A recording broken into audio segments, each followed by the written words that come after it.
What's up, everybody? I'm Chaz Wolfe, Gathering the Kings podcast. Today I've got Cory Reed on the King stage. My brother, how you doing? Doing well, man. Thank you for having me.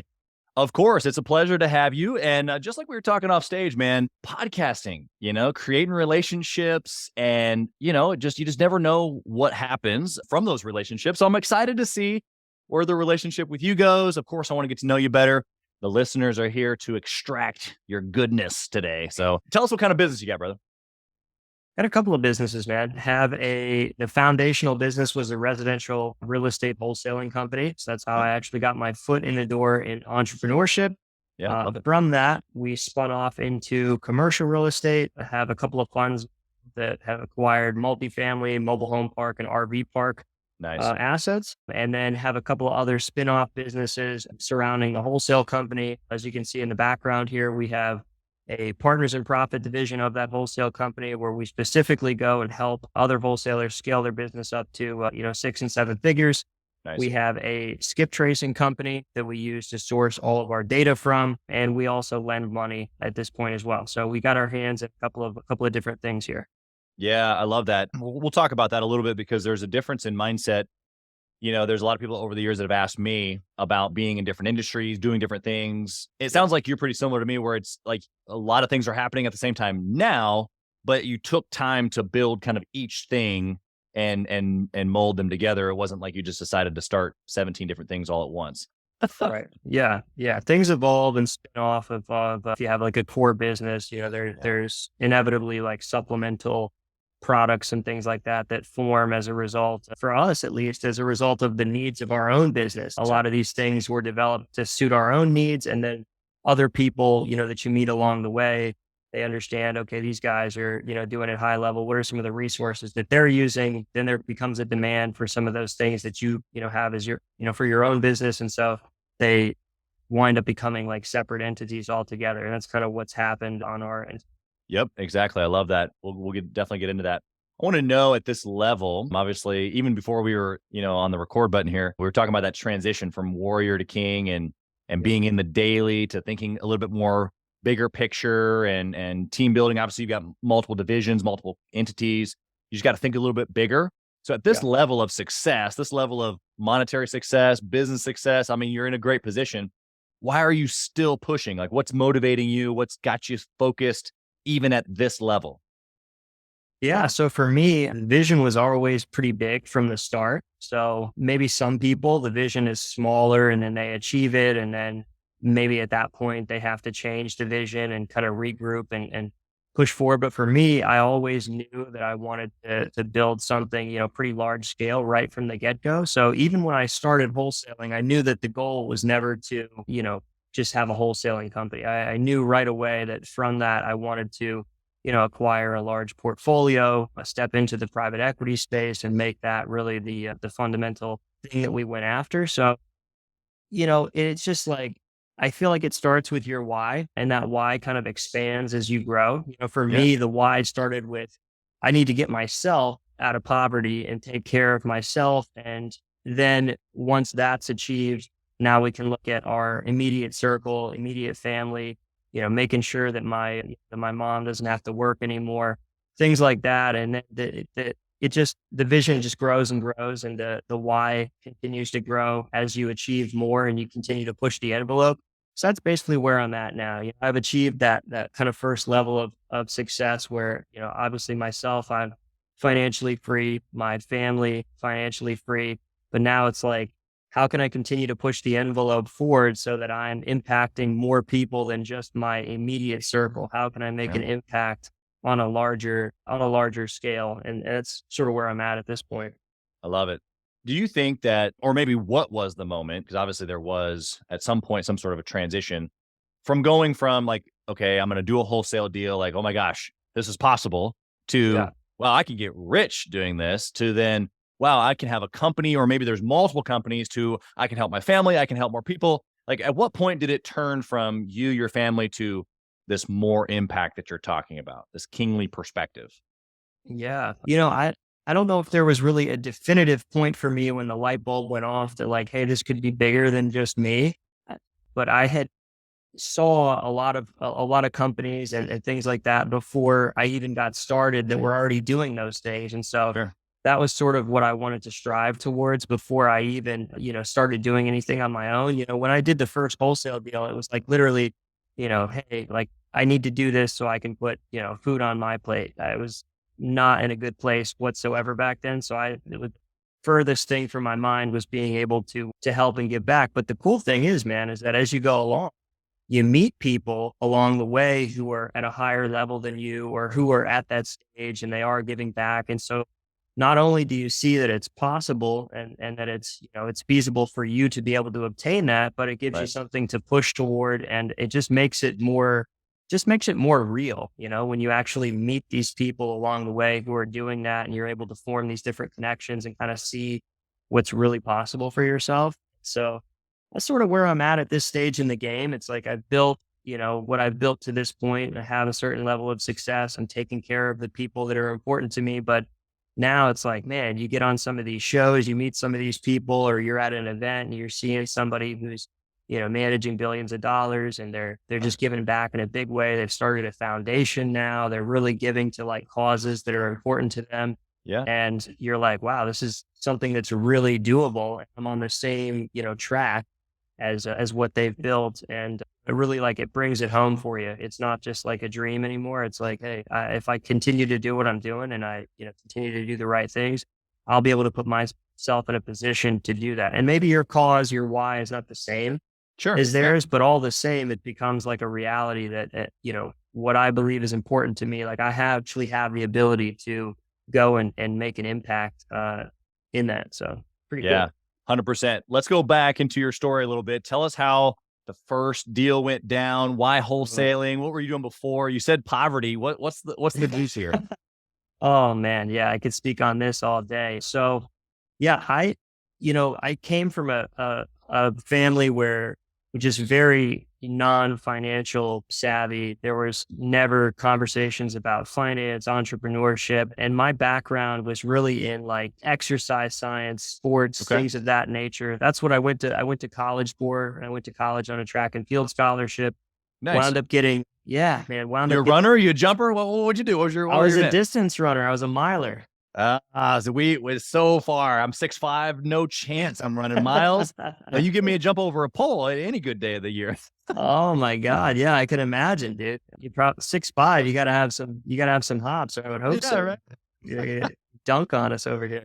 Exactly. That's awesome. But yeah, so I went to school for that. And that's sort of like where I was at. I had no knowledge or vision of it's like I tell people, you know, I was literally, I think 26 years old before I really felt like I understood what a mortgage was, so Right. I just the lack of financial education and just life skills, I feel like is just a huge, there's just a lack of it right now in this country. So what wound up happening to me is that I had moved out to Los Angeles and was pursuing exercise science, like strength conditioning work, at an internship with USC and then the Rams. And so Wow. I was doing all right for myself, man. I was trying to Yeah. build a career in that and then very quickly realized through travel and the hours associated with it and the amount of time that it takes to make any like level of money in that industry that was just not going to be for me.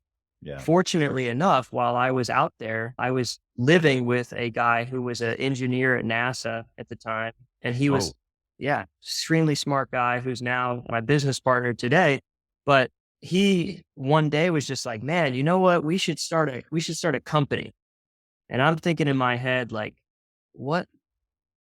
How, would- how, would- how would we even do that? At yeah. that point in my life, my association with a company is an invention.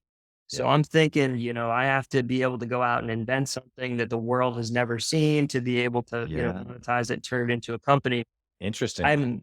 So I don't know that any of these things are companies. So long story short, he suggested we do something in real estate and it just really piques my interest. So now I'm online, I'm watching podcasts, at Bigger Pockets. I'm going and, going to fortune builders events and, I Right. want to flip houses and all these things. And so I'm in Southern California, as I mentioned, and I determined at this time that this is not a good area to be doing this. From all the research I've done, all the people I've talked to, it's like, hey, you don't want to start out in Southern California.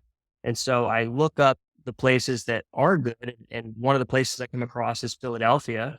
And my aunt at the time lived just outside of Philadelphia. So I decided, you know what? Yeah. I'm going to get rid of everything, move back to Wow. Philadelphia, and I'm going to try to start flipping houses. That very quickly went sideways. I wound up living in my aunt's basement. She was pregnant, was not really a good time for me to be staying with her. Right. Didn't want to give up on the dream. I wound up, I was completely flat broke, living in a hostel in Philadelphia, scouring the city, trying to be able to do my first house flip. And what wound up happening is that I was just in such dire straits at that point. I really needed a job. So some sort of like sustainable income. Wound Huh. up doing some door-to-door sales, which asked me into a sales position with CoStar, which I don't know if you're Okay. familiar or not Yeah. with them, Yeah. but Yeah. for the listeners and anybody who's not, largest provider of commercial real estate data in the world. And that was like my foot in the door into the real estate world. I'm able to start connecting with brokers, with owners, with vendors. And in that same path, I decided to pursue wholesaling as a kind of a quicker option and Yep. less risk, more risk averse option to enter the real estate market. Yeah. Wound up doing our first deal. I started this whole process kind of in 2017 search phase and all the things I just mentioned. And then by 2018 of April, we did our first deal and it was an absolute nightmare of a deal. It was the worst deal of my life still to this day, but we got it done and we made $10,000 and then took all that money, put it back into marketing and used that to scale the company. Wow. I mean, from the tidbits there, I mean, there's so many different angles we could go. The number one thing that I heard you say that I'm sure every listener can relate to a degree is that you made a decision and you personally moved across the freaking country, stopped everything, stopped your career in fitness and or, science. It's like you took a hard left turn, betting on yourself. Would you agree with that? Yeah, 100%, man. If I'm not a gambling man, but if I had to gamble, I'm going to bet on me. Yeah, 100%. Do you think that that was innate? Did you learn that? Did you read that in a book? How did you, like, in that moment when you're like, okay, I mean, kind of like, let's break this down for a half second. Moving across the country, moving in with your pregnant aunt, you have no source of income. Like, Yeah. that was, for all intents and purposes, a pretty crazy move. How did you have the gumption to do that? I had been there before, it wasn't my first time in that position of not having anything. So I feel like almost being in that position before gave me a little bit more resilience and less fear to wind up back there, but What's still, the worst case scenario, right? You already know what it is. right.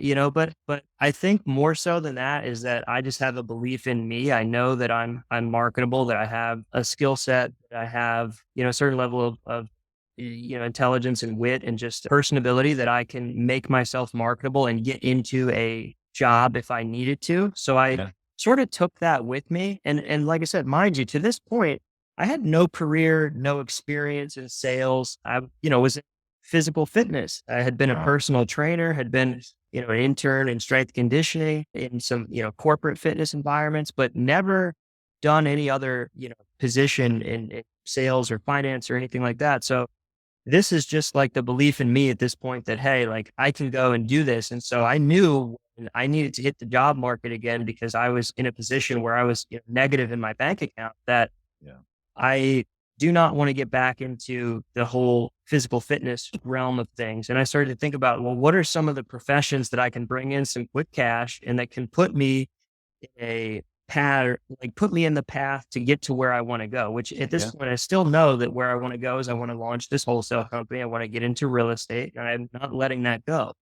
And so it was like, sales, I think is a great position for me that I could work with a variety of different companies. I can speak to people, I can pitch products and, Hone a then skill. I'm right. Then it's just a matter of, tweaking your resume, getting in front of people and then being able to show that, hey, I'm going to be a valuable asset to your company. Here's Yeah. why you should give me a shot at the position. And that's sort of the route that I took. But it really all came from just a belief in me. If I didn't have that belief in me that I was going to be able to make that happen, then there's no chance that I go and make that move, uproot my life and what I Yeah. had going for me at that point, which is what I think a lot of people fear that prevents them from really taking the leap and going after what they truly desire, or what they know in their heart is what they want. Yeah, and that's the point I was going to extract from this whole interaction back and forth here for the listener is that if there's obviously a certain degree, if they're listening today, they're a six-figure business owner, they just haven't hit that million mark yet. There's Yeah. some sort of belief that they have in themselves. They've taken a beginning of a chance. Maybe they've been in business for a while. I don't know. But the reality of it is that I'm trying to give them permission through your story right now, because that's really what you gave yourself. You gave your self permission to fail and succeed. In that moment, when you took that hard left turn and fully betting on yourself, you went all in and you said, okay, well, worst case scenario, I fail. Okay, fine. Well, what does failure look like? Well, I go get a job. I build up some cash reserve and I probably do it again. In fact, the first 200 recorded episodes of this show, my last question was to the guest, what would you do if you lost it all? And every single one of them said, I'd do it again.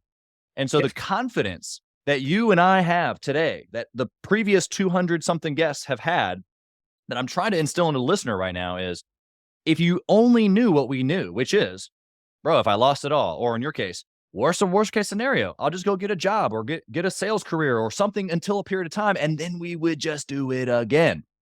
That is a level of confidence that allows you to go all in, not necessarily just for success, but it also gives yourself permission to fail, because what happens if you fail? Because guess what? You're probably going to fail along the way. What happens if that happens? You bet on yourself, you do it again. It's no big deal at that point. It removes the risk. It removes the heaviness like you're talking about. Would you like to add anything to that? You know, one thing that I will add as well is that you don't start back in zero. If I were to fail today, I don't fail back to where I'd first started, right? I've now at this point accumulated, and if you're doing it right, and I feel like if you get to any level of success, you have no choice but to have accumulated relationship capital. Now you have all these different relationships with people that, you didn't have when you first started, right? The only thing that you really don't have if you went back to complete square one is money, right? If you lost all your money and you were back to zero, the only thing that now you don't have is money. You still have the relationships, you have the knowledge, the education, you have the infrastructure. You have this skill set now that nobody can take away from you, regardless of how far you fall. So the acceleration, if I were today, wholesale becomes illegal and that business is just wiped off the map, it doesn't matter anymore, right? Because there's so much more that I learned through going through and building that business than just how to wholesale a house. Yeah. So I can take those skills and I can apply them to any business in the marketplace today, and I'll be rewarded for it. So that's one thing that people also have to realize, that you never just fail back to nothing, right? This stuff, you accumulate a lot of knowledge and relationships and just things that are going to help you out in your life along the way. So I feel like that's why every successful business owner that inevitably failed along the way, a lot of them wound up getting to a really high place because they didn't fail back to zero. Yeah, I want to get into some of your decisions here. Before I do that real quick, based on what you're saying here, it's very similar language that we use in promotion for the mastermind group inside of Gathering the Kings, because what we've done is we've removed the X's and the O's. I'm sure as a wholesaler, you're familiar with, wholesaling masterminds and real estate masterminds, and there's masterminds for electricians and you name it. Right. But if you remove all of the X's and the O's, the only thing that you have left is what you just said. If you took away my wholesale business, what would I do? Well, you would use your marketing skills, your sales skills, your mindset, your team building skills, your leadership, all of these things to go build another business. And so by removing those things inside of Gathering the Kings, those are the things we get to talk about, which actually matter across all different types of industries. We're bringing people from all different places, just like we do with guests, because you talking about wholesale, guy listening right now who's an electrician, it still is the same principles that are going to make him successful if he applies what you've done. Hey, Chaz Wolfe here. As many of you know, I have been on an absolute mission to help entrepreneurs from all across the country in many different industries level up their game and grow their business and intentionally connect with other entrepreneurs. We do that obviously through the podcast, but we also have a peer-to-peer mastermind group specifically for 7 to 9 figure business owners. We are bringing some of the best and most successful entrepreneurs and minds together in a regular and a super intentional way to not only grow our network, but to be able to leverage. And at a certain point in business, success becomes about leverage, leveraging time, leveraging resources, leveraging key relationships. This is exactly what we're doing inside of the peer-to-peer mastermind group called Gathering the Kings, specifically for 7 to 9 figure business owners. So if that's you, if you're ready to level up your 7 to 9 figure business even to the next level and get around other big hitters just like you, I want you to go to gatheringthekings.com, fill out a short application, and it'll come to an application call with me, and I want to chat with you to see if it might be a good fit. Talk soon. So, Yep. let's go into your decisions. I want to know a good decision that you made, Cory, along the way, maybe early on, maybe before you hit that first million, that you can look back and you go, okay, that was like a pivotal moment, a good decision that I made. Maybe it's something that the listener can replicate. So the first good decision that I made was just the decision to get into business for myself to begin with. And we've already now kind of covered what that looked like. But if had I not done that, my life would literally be completely different than it is today. So that is the best decision that I feel like I've made so far. Another great decision is just, I feel like that decision that I made, even before I made the decision, right? I told you that when I started wholesale, that I knew wholesaling was not the end all be all goal for me, that I wanted to be able to get into the private equity space. And I knew that before I did it. But then the decision to actually do it has been another phenomenal decision that I feel like I've made in my business career, because it's now given me the economies of scale, and it's sort of an infinite ceiling in terms of what I can do in business. And I don't foresee that going away anytime, if ever. So that's just another, I mean, there's a lot of decisions that have, happened throughout my business career, some good, some bad. But if I had to say that there's any two things that have really propelled me to the level that I'm at today, it's the decision to start in business, and then the decision to get into private equity, once I had established my business. And the only other thing that I would say is a good decision was that the decision to really like put my head down and build a business, as opposed to one, having shiny object syndrome and trying to get into all these different things all too early, or two, try to be a guru after I did my first deal, which is what a lot of people inevitably do. They have some small level of success, and instead of using that and building on it and actually going out and putting in the work, they want to immediately transition into trying to teach others how to do it. And they get into all these different things and their business really never scales. So we did the opposite of that. It was like, hey, until we're really in a position where we feel like we're absolute experts at our craft and there is just a real need to give back at that point, we're not going to step into that space until it's there's really a need there for it, and not even a need from others, but a need from us, like where we felt like, hey, we've really done something special here. And now let's tell other people about it. And so that's why I've been very much like a ghost until that's pretty recent time. Yeah. I love that focus. I think that everybody listening here today should take that away. I was even just talking about something similar to this to someone a few days ago. I was talking about the difference between focus and discipline. And I know discipline. I know discipline. You're not going to out discipline me. Yeah. But focus is hard, man. Focus is hard. And so I think that what you're sharing is so valuable, especially for the listener right now who hasn't been able to get to that specific point in revenue. It's not always just about revenue, but that is a measurement in business. And so you have to be able to just have a persistence for a period of time, the discipline, persistence, and then the focus to be able to just right here. Let's just right here. Discipline not to move, the focus to stay right here, just right here. And so I think that you're offering tons of value already, even though you're just coming out of the shadow, as you say. So let's flip the coin. Tell me about a bad decision, man. Something that you're just like, oh, I can't believe I did that, but it, maybe it saves some time for the listener. Yeah. Well, here's one thing. It doesn't matter if you're in a business, in anything at this point. So we had actually up until recently a number of different physical office locations that we recently closed down. And to give you the long story short, wound up costing us a ton of money for one simple reason. We did not have any sort of exit clause in those leases, and we signed personal guarantees. So yeah, we probably lost in total, hundreds of thousands of dollars in those office locations because of the COVID environment that happened. We started to have to compete with large players that went virtual and started recruiting in our marketplace. There was a stigma that happened, and people wanted to work from home, and to be competitive, you really had to, offer that solution, which we didn't at the time. And so it just made sense when we finally all realized this. It made sense that we really need to command more of a virtual presence in what we were doing at that time. And if anything, we need to really consolidate our office, our in-person presence. And it wound up costing us a lot of money for those two specific reasons. So I know that having an office is sexy. People want it. They feel like they need one to be credible. Maybe in certain instances you do, but for what we were doing and for what probably a lot of people are doing, it's not necessary. And it's more so that you want to be able to show off and impress somebody and seem like you're more credible. And that was a lot of the reason why we did it. It wound up just really costing us. And so if I had it to do over again, if I did get the offices, I would make sure that I had a clear exit clause in the lease. That there were stipulations that if I want to break the lease and get out, I can do that. And that I'll never personally guarantee a lease again in my life. So hopefully that's something that some listener on here is considering or going through, and winds up, changing the trajectory and their decision-making process, and they save some money.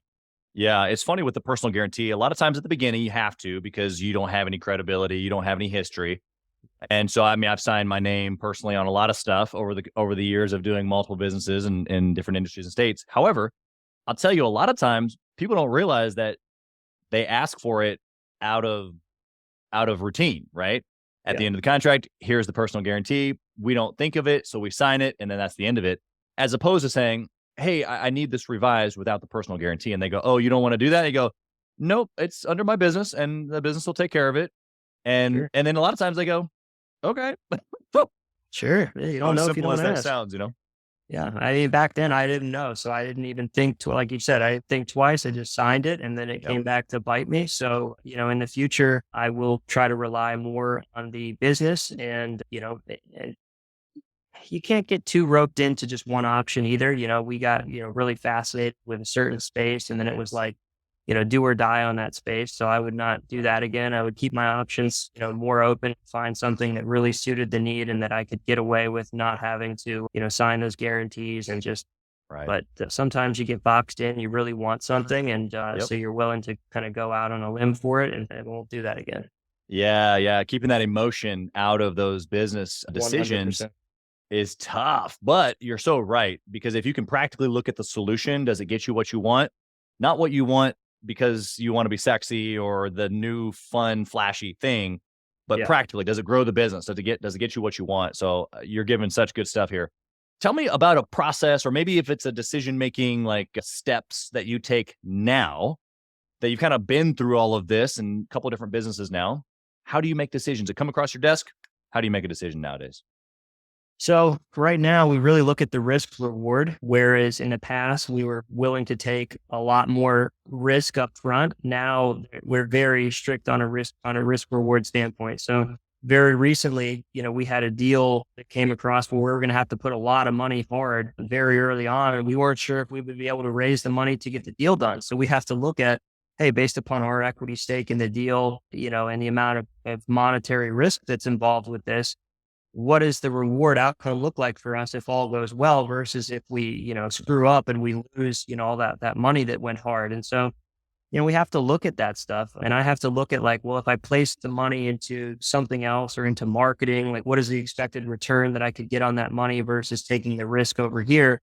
And so we've just kind of formed like pretty clear parameters for us now as a result of some of the failures that we've had, guidelines in terms of, how much money we need to keep on us at all times, and the risk monetarily speaking for different opportunities that we're, constantly coming across versus the risk of what happens if we fail. That's sort of like a big part of our decision-making process at this point, but it all came as a result of, past failures. We literally will write down all of our quote unquote, screw ups.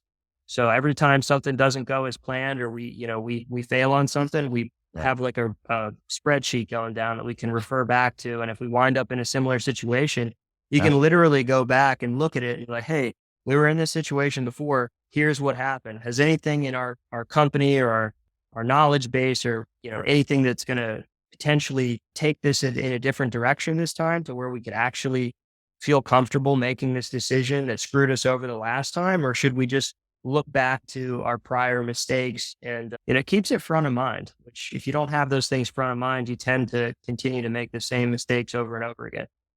Yeah, no, you're 100% right. I loved how you gave a very practical use of creating a spreadsheet or some sort of a tracker. I think that a lot of people try to remember those things, but man, it's tough to remember the detail. A Yeah. lot of times we remember the emotion of being frustrated, but well, how do we not repeat the same outcome? And Right. so I think that you're giving great stuff there. Let's So switch all over the to the things we speed do. round. I want to come to you at a little different angle here. My first question in the speed round is a little bit about tracking. So we're kind of on the same line here. I want to parlay right into this.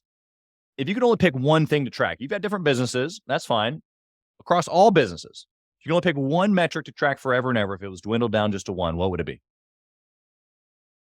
As I now evolve into these different businesses, I think it would probably be LTV or lifetime value. So the lifetime value of the customer. It's something I didn't understand early on, especially, you get deeper into this marketing game and things like that. I was very used to in the wholesale space being able to spend money and immediately recoup that money and continue to cycle forward. And as you get Right. into different products, services, industries, you very quickly realize that the immediate return on a customer is not the same as the lifetime value of a customer. So Right. it drastically impacts like how you conduct your business, where you spend money, how you market, how much you spend on marketing.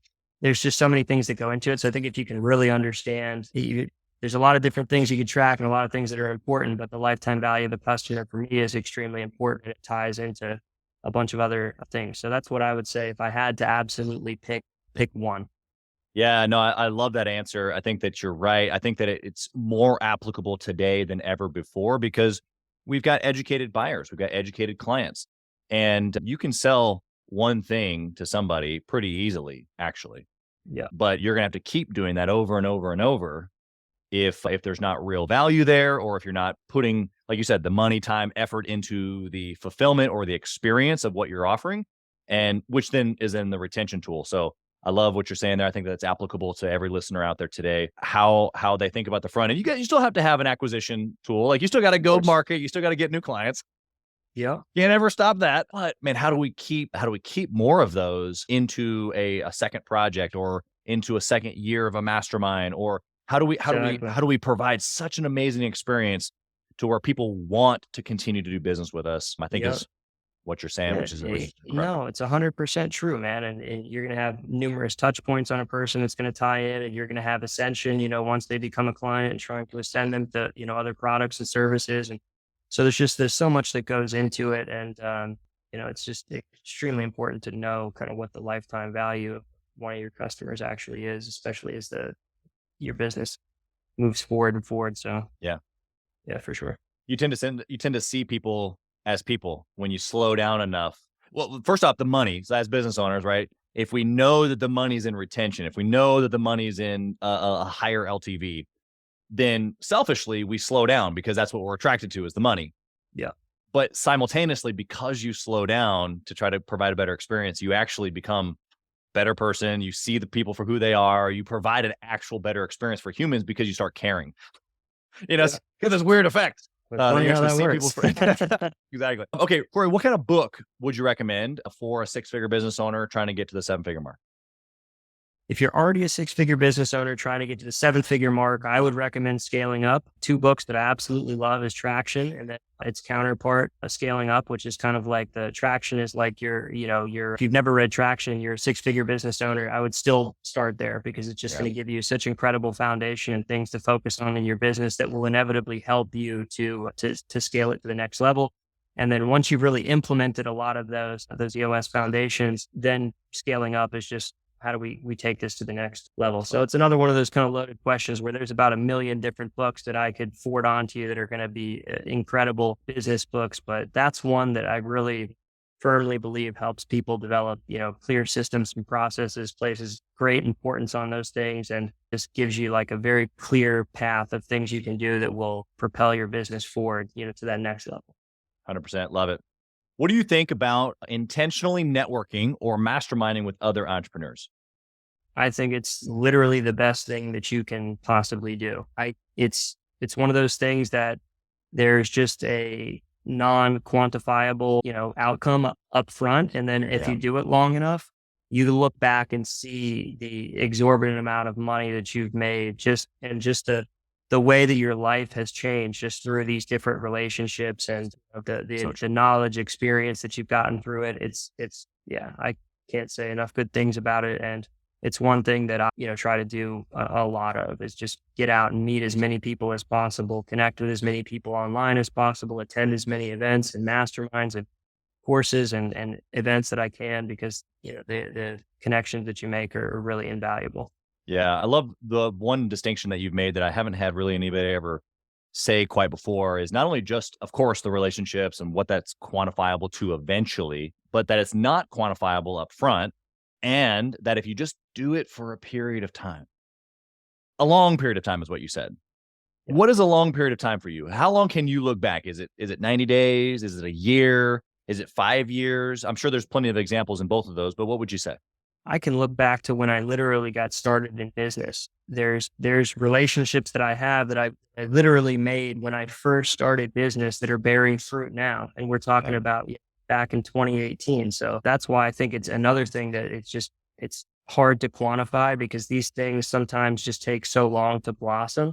And, maybe you wind up doing things along the way, but, before it, if you want to quantify it, in a monetary value, sometimes it can just take a long, long time. And it's also tough too, because maybe that person connected you with someone else or gave you a piece of advice that you wound up using, and then that resulted in some sort of monetary gain. So it's Yep. tough to quantify, but I can look back over these last 4 years and tell you that through specifically relationships that I've made through masterminds, attending events, networking with people online, whatever the case may be, I've met a lot of people who have changed the course of how I do business, or gave me a piece of information that saved me a lot of money here or made me a lot of money there.